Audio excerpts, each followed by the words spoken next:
السلام علیکم ورحمت الله وبرکاتو. یو محترم په شخصي کې پوښتنه کړې وه چې په دوبۍ کې یم، واده مې نه دی کړی، کوزده مې کړې ده، ډېر شهوت را باندې غالبه سو، په دې باندې وبېرېدلم چې زنا به راسه وسي. دویم بیا مې وایي ښځې ته په ایمو باندې کار ټلیفون وکړي، که څوم هغه مې راوت کړې نه ده، ما هلته دا ستا فرج راښکاره کړه، بیا مې دلته ځان معذوره کړي. محترمه، تاسو په دې شانو کې ډېر مروت او غیرت په ځان کې راولي، ځکه فقهای کرام وایي په حالت د جماع کې لا باید سړی د ښځې و فرجو ته نه وګوري. که څوم کتلی جواز دی، خو ادب دا دی سړی د خپلې ښځې فرج ته نه وګوري، ځکه بیبي عایشه صدیقه رضیالله عنها وایي چې تر اوسه پورې چې رسول الله صلی الله علیه وسلم له دنیا څخه رحلت کاوه، نه ما د ده فرج ولیدل نه د زما فرج ولیدل. او ادب طریقه هم دا ده چې سړی د خپلې ښځې فرج ته نه وګوري او ښځه د نارینه‌و فرج ته نه وګوري. کتل کې څوم جواز لري، ځکه ښځه تر سره تر پایه پورې انسان ته یې کتل او انسان نه پر اخیستل هغه پروا نه لري. خو ادب دا دی سړی په جماع کې هم باید احتیاط وکړي. مسنون او مشروع طریقه هم دا ده، سړی د حیوان طریقه نه کړي مختار. نو محترمه، فقهای کرام وایي په لاس باندې ځان معذور کول د حرام دي. الله جل جلاله په قرآن عظیم شان کې راته وایي والذین هم لفروجهم محافظون، هغه انسانان به نجات پیدا کړي چې هغه د خپلو فروجو د خپل فرج حفاظت کوي، نه په لاس ځان معذوره کوي او نه په زنا کې نه په لواطت کې. نو فقهای کرام وایي دا استمناء بالید دا حرام ده. خو که چیرې وایي پر سړي باندې شهوت غلبه وکوله، دی بیرېدی چې زنا به راسه وسي، فهو جائز فی الجملة بل قیل بوجوبه، بیا روا ده. بعضې علما کرام وایي دا واجب لا ده چې سړی د زنا سره مخامخ سي، بیا د تسکین د شهوت په لاس باندې وکړي. نو دا چې سړی د غیر پر طبیعت باندې ځان معذوره کوي، دا بالکل حرام کار ده. او که سړی واقعیت وبېرېږي، خو نو بیا الله پته علم لري، زه خو علم نه در باندې لرم، خو هم ستا ډول بنده یم چې دا خبره راته کړې ده، پر هغه مطابق به جواب در کوم. نو که واقعیت پر زنا باندې وبېرېږي چې زنا راسې کېږي، بیا که تسکین د شهوت په لاس سره وکړي څه مشکل نه لري. خو دغه ښځې ته ټلیفون کول، هغه تا تر اوسه راوت کړې لا هم نه ده، او ته د دې فرج ته په ایمو کې ګورې.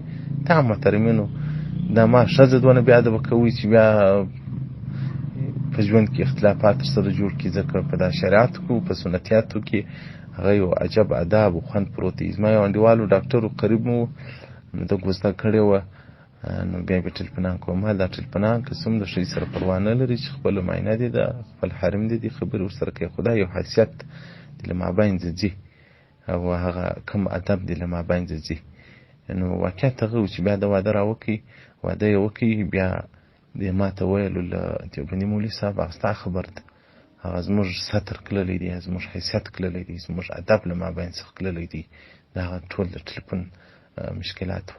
نو محترمه، د ښځو سره تاسې ژوند وکړي، هغه داسې ژوند ما ورسره کوو چې ته په ایمو کې د دې و فرج ته ګورې، یا دا ستا فرج ته ګوري. دا د انسان اخلاق یې هم نه قبلي، دا مروت ته، دا مړانه په انسان کې غیرت یې قوه او شجاعت یې پروت دی، دا مه بایلي. نو دغسې که د ښځې سره په ټلیفون خبرې کړې وای، څه مشکل به نه درلودی. او واقعیت دوبۍ هغه ځای دی چې نو یو وخت ما ته یو چا ویل، زه له چین څخه رالمه، د مسجد سره ووتلمه، د مازدیګر لمونځ مې وکړ، یو ښځه راته ودرېدله، راته ویې ویل په روسي باندې ورځه زنا راسره وکړه. د ما ته دا زنا هلته دومره نه عیب ده او نه دومره مشکل ده.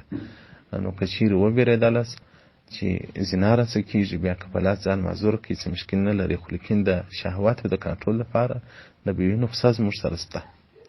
رسول الله صلی الله علیه وسلم وایي که تاسو طاقت درلودی چې واده وکړي، خو واده وکړي، او که مو طاقت ته واده نه و، شهوت مو ډېر، رسول الله صلی الله علیه وسلم هغه روژې نیسي.